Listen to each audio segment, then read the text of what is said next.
Bab ke-209. Jangan samakan aku. Di tengah-tengah kacaunya rumah Kiara sebab pertengkaran yang terjadi antara Rafli dan Kiara, Ayunda justru sibuk menenangkan si kecil Levin. Pertengkaran yang terjadi disebabkan oleh Rafli yang marah-marah tidak jelas. Ternyata hanya karena kalah bermain game. Kiara jelas marah begitu mengetahuinya. Bukan malah menyesal dan meminta maaf, Rafli justru semakin marah saat dinasihati oleh istrinya. Dia membanting barang-barang dan tak segan mengamuk. Kiara yang jadi sasarannya. Melihat ketidakadilan itu, Ayunda langsung menghubungi Helmi. Dengan suara terbata-bata, Ayunda meminta Helmi untuk segera menjemputnya. Dia merasa sangat takut dengan sikap Rafli yang kasar.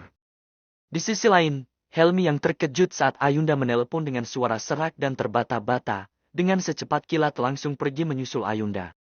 Dia merasa khawatir kalau sampai terjadi sesuatu pada calon istrinya itu. Setelah sampai di sana dan memastikan bahwa tempat itu adalah rumah Kiara seperti yang dijelaskan oleh Ayunda dalam telepon, Helmi langsung mendobrak pintu begitu mendengar pertengkaran dan tangisan dari dalam rumah Kiara. "Kak Helmi!" seru Ayunda begitu melihat sosok Helmi berdiri di depan pintu. Helmi yang mendapati Ayunda tengah menggendong Levin sambil menahan tangis bergegas menghampirinya. Raut wajahnya begitu khawatir. "Ayunda, kamu baik-baik saja?" tanya Helmi cemas. "Tidak apa-apa, Kak," jawab Ayunda dengan suara bergetar. Sementara itu, Kiara hanya bisa diam dan menangis sambil menyentuh pipinya yang terasa perih sebab tamparan yang dilakukan suaminya. Rafli sendiri merasa semakin kesal setelah melihat sosok Helmi sebagai tamu tak diundang yang menerobos masuk ke rumahnya tanpa izin. Rafli yang hendak mendekati Helmi tanpa sadar sudah lebih dulu dihantam oleh tinju yang Helmi keluarkan.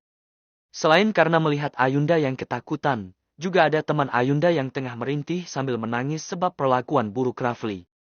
Tidak hanya itu, suara tangisan Levin jugalah yang membuat Helmi hilang kesabaran dan langsung memukul pipi Rafli dengan keras. "Sialan!" umpat Rafli seraya memegang ujung bibirnya yang sudah mengeluarkan cairan berwarna merah. Belum sempat Rafli membalasnya, pukulan Helmi kembali melayang. "Pukulan ini mewakili calon istriku yang kau buat ketakutan," ucapnya dengan sorot mata tajam. Setelah itu, Helmi kembali melancarkan pukulannya lagi. "Dan ini untuk istrimu yang kau tampar, juga untuk anakmu yang menangis," imbuhnya dengan nafas tersengal-sengal menahan emosi. Helmi paling benci dengan laki-laki yang suka main tangan pada perempuan. Setelah Rafli diberi pelajaran, Helmi membantu Kiara duduk di sofa. "Sudah sejak kapan dia kasar begitu padamu?" tanya Helmi pelan. Kiara masih terdiam. "Hei, jangan ikut campur urusan rumah tangga orang. Kalian berdua siapa, hah?" cecar Rafli yang merasa terhina dan sakit hati sebab perlakuan Helmi.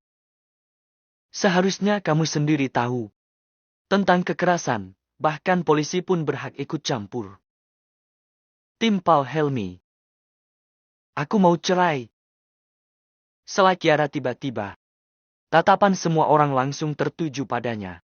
Ayunda merasa terkejut mendengar keputusan yang Kiara katakan. "Kamu yakin?" Helmi memastikan. Kiara mengangguk dengan mantap. "Kenapa harus cerai?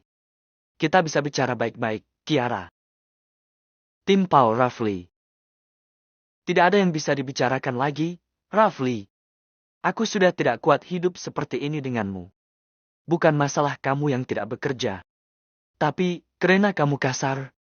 Kalau kamu masih bersikap lebih baik dan mau berusaha memperbaiki keadaan kita, aku mungkin masih bisa bertahan." Kiara mencoba menahan tangisnya. Dadanya bergemuruh. Hatinya terasa sakit saat mengeluarkan semua beban yang ada di hatinya selama ini.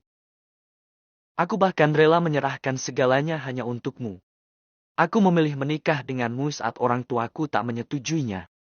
Aku bahkan dikeluarkan dari sekolah karena menuruti nafsu bersamamu. Tidakkah itu cukup untuk membuktikan kalau sebenarnya aku sangat mencintaimu?" Imbuh Kiara mulai terisak.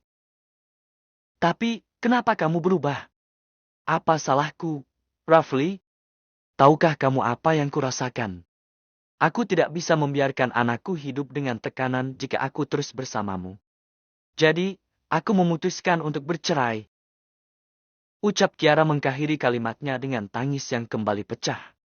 Rafli yang mendengar hal itu langsung menghampiri Kiara. Dia memohon agar Kiara tidak melakukan itu padanya.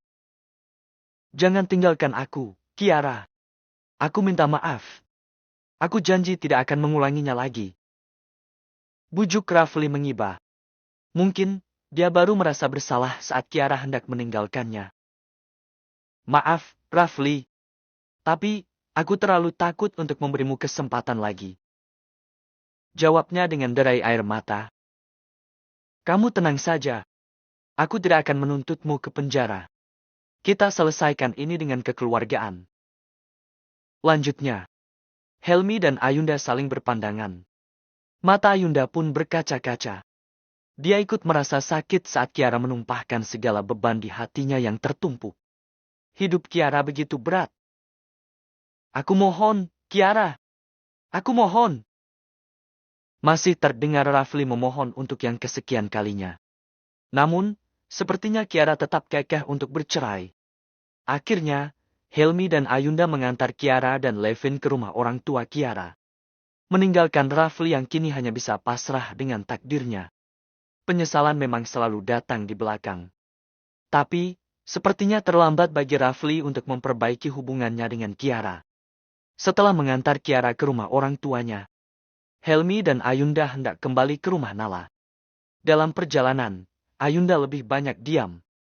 Isi kepalanya hanya ada masalah dalam rumah tangga Kiara. Helmi yang seolah mengerti apa yang dipikirkan Ayunda mencoba mencairkan suasana dengan mengajak Ayunda mengobrol. Ayunda, kenapa dari tadi diam saja? Kamu baik-baik saja, kan? Tanya Helmi khawatir. Ayunda menoleh. Tatapannya tertuju pada sosok Helmi yang sedang fokus mengemudi sambil sesekali tersenyum padanya. Kak Helmi! Panggilnya lirih. Ayunda mengabaikan pertanyaan Helmi. Ada apa? Setelah melihat kejadian tadi, aku jadi sedikit takut. Ujar Ayunda jujur. Takut kenapa? Tanya Helmi sambil menatap Ayunda lembut. Takut menikah muda. Ayunda menunduk. Perasaan Helmi jadi tak nyaman begitu mendengar keluhan Ayunda. Helmi segera menepikan mobilnya. Dia harus membuat Ayunda tidak meragukannya. Kak Helmi kenapa berhenti di sini?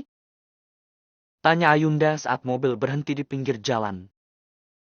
Ayunda, dengarkan aku sebentar. Helmi membenarkan posisi duduknya, menghadap Ayunda yang sedang menunggunya berbicara. Aku sangat mencintaimu, kau tahu itu, kan? Aku juga berbeda dengan suami temanmu. Aku janji tidak akan membiarkanmu mengeluarkan satu tetes pun air mata. Aku juga berjanji tidak akan pernah berucap kasar walau hanya sekali. Kau terlalu berharga untuk disakiti, Ayunda. Ujar Helmi dengan tatapan lembut dan meyakinkan. Ayunda, jangan ragukan cintaku. Jika saja aku bisa mengukur seberapa besarnya gunung Himalaya, cintaku bahkan melebihi itu. Aku sangat mencintaimu, Ayunda. Sangat ingin menikah denganmu. Mendengar pengakuan Helmi yang begitu tulus membuat Ayunda merasa ternyuh. Matanya berkaca-kaca karena menahan haru. Tolong jangan samakan aku dengan orang lain. Jangan goyahkan perasaanmu sebab masalah orang lain. Setiap orang punya jalan hidup mereka sendiri, Ayunda. Dan satu yang harus kau yakini, bahwa aku akan selalu mencintaimu dalam keadaan apapun. Helmi mengakhiri pengakuannya yang ia katakan dengan tulus. Menunggu jawaban Ayunda dengan harap-harap cemas. Ayunda hanya terdiam saja, hatinya merasa yakin pada Helmi tetapi pikirannya yang kemana-mana. Menyedihkan sekali, masa aku disamakan dengan anak kecebong itu. Keluh Helmi frustrasi. Sontak saja Ayunda langsung tertawa lepas, sebab Helmi terlihat lucu sekali.